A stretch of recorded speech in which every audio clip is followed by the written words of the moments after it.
Bem-vindos a mais um vídeo aqui no nosso canal. E na videoaula de hoje, nós vamos fazer uma aula complementar relacionando a um vídeo que já foi postado há um tempo atrás. Trata-se de um memorial de cálculo de eixos. Então, naquela primeira videoaula, podemos chamar ela de parte 1, nós fizemos um cálculo de um eixo relacionado a um elemento de transmissão acoplado nele. E nessa videoaula de hoje, podemos chamar ela de parte 2, nós vamos fazer um cálculo de eixo quando nós temos mais de um elemento de transmissão acoplado no nosso eixo. Então, se a gente for parar para dar um exemplo, imagine um eixo intermediário de um redutor, quando você tem no mesmo eixo uma engrenagem sendo movida através de um pinhão do eixo acionador e também neste mesmo eixo uma engrenagem, um pinhão movendo uma outra coroa, uma outra engrenagem do eixo posterior. Então, nessa aula, nós vamos ver quais são as cargas e como que fica a configuração das cargas nesse eixo.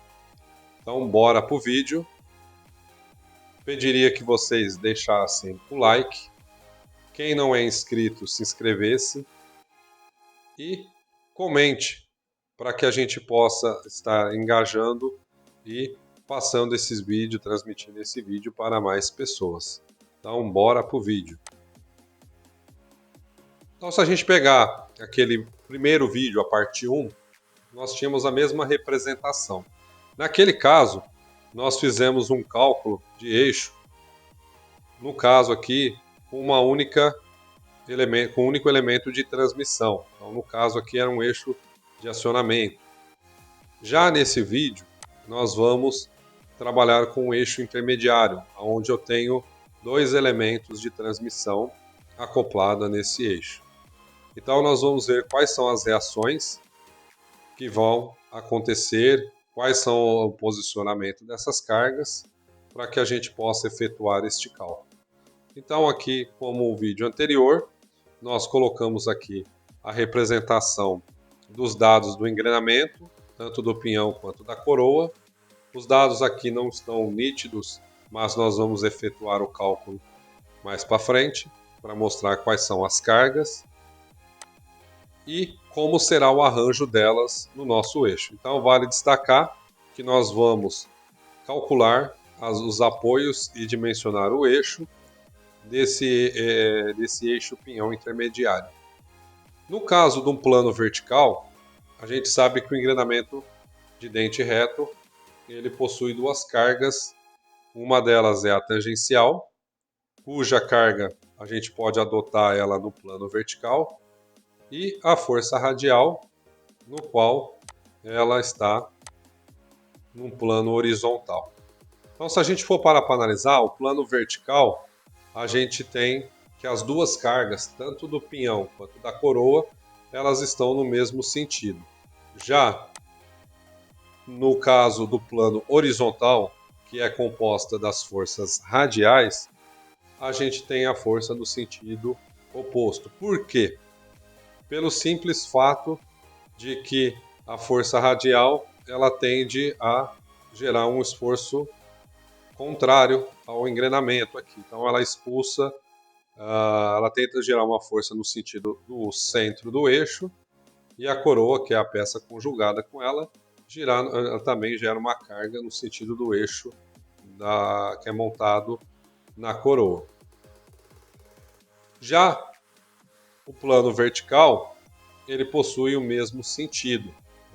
Ela pode ser para baixo ou para cima, tudo vai depender do sentido de giro do engrenamento. Então vamos ver como que vai ficar a configuração. Então nesse primeiro slide, nós temos tanto a força tangencial e força radial, que nós vamos chamar de 1, que é referente às cargas do pinhão. Então o que está destacado em amarelo aqui são as cargas no pinhão. Então no plano vertical nós temos a força tangencial, 1, que é 1045,23. Já a força radial 1 vai ser 380,44. No slide seguinte, nós vamos verificar as cargas da engrenagem, que está destacada em verde. Plano vertical, força tangencial 2, 263,5. E no plano horizontal, força radial 2, 95,9. Então, como que fica a configuração? Isolando os planos, nós temos então aqui o plano vertical, aonde está composta as forças tangenciais, tanto a força tangencial 1, que é a do pinhão, quanto a força tangencial da engrenagem, que é a força tangencial 2. Fazendo a somatória em uma das reações, então somatória dos momentos em RAY é igual a zero. Então nós temos que as cargas, então 1045 vezes a distância, menos 263 vezes a distância em relação a RA, mais a reação em B, que é o que a gente quer calcular, vezes a distância total em RAY. Então, fazendo toda a passagem matemática, nós temos que a reação em Y, reação B Y, ele é de 468,6 aproximadamente aí.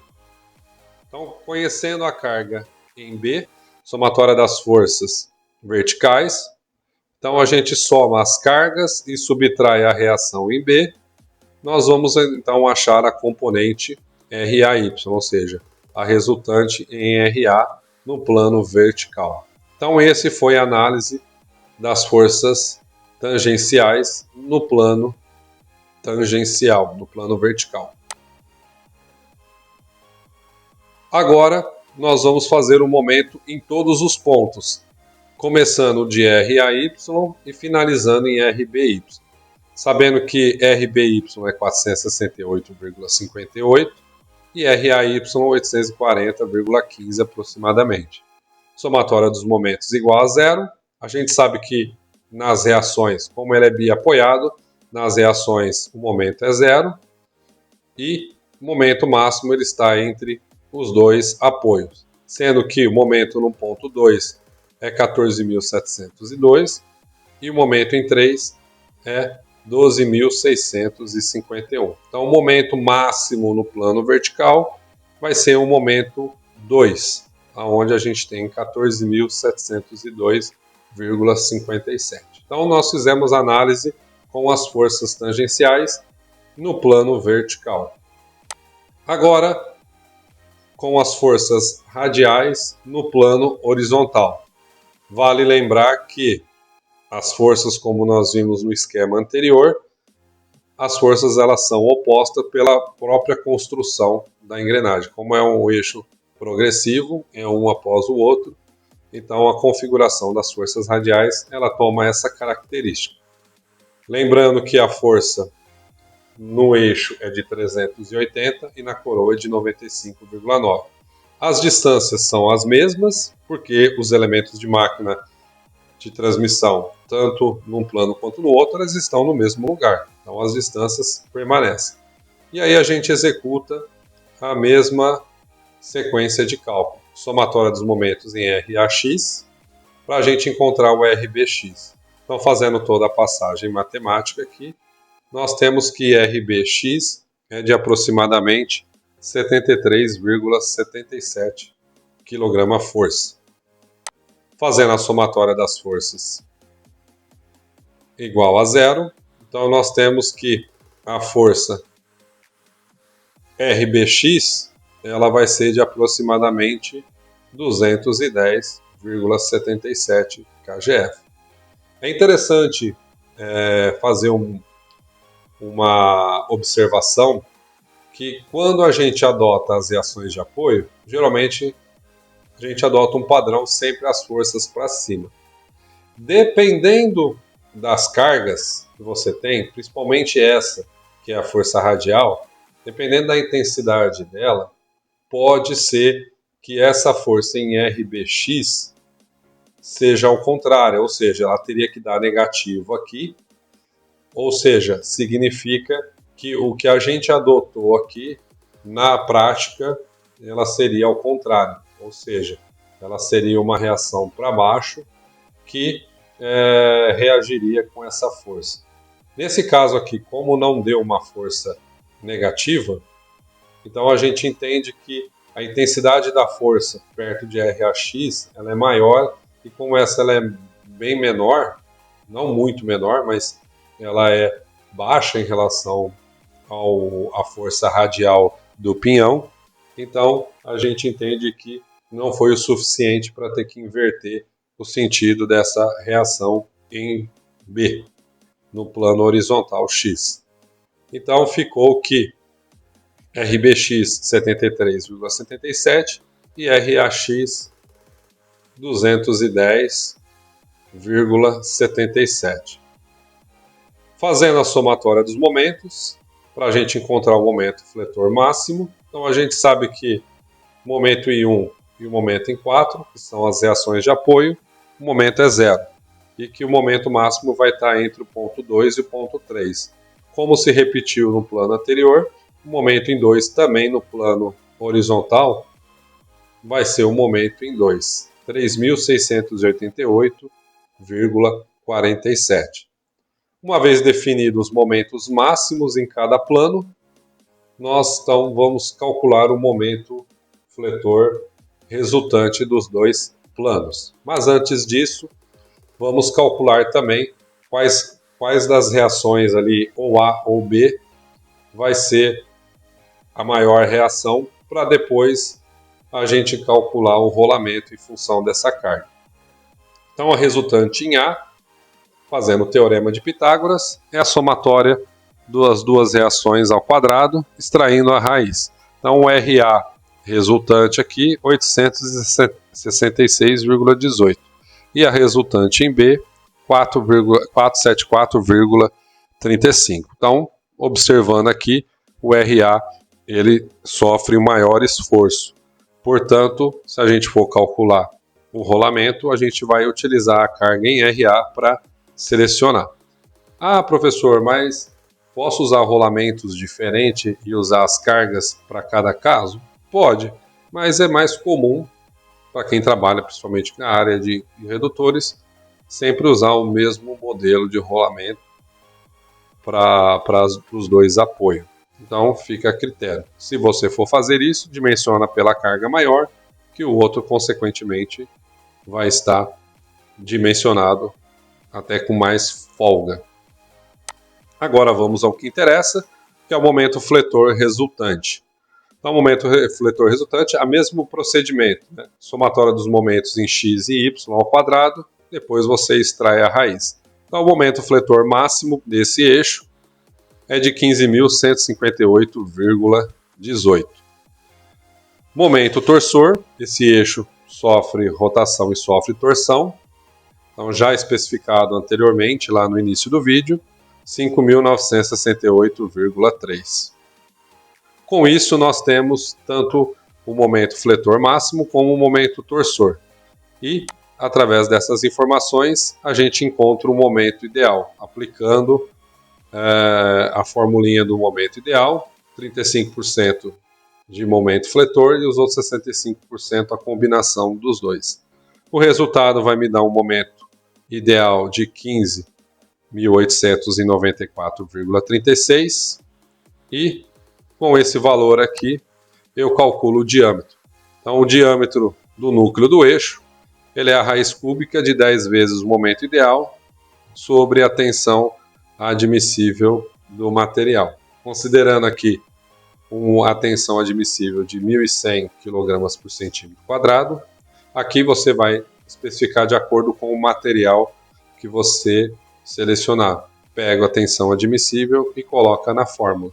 Então, o diâmetro vai ser raiz cúbica de 10 vezes 15.894,36 dividido por 1.100.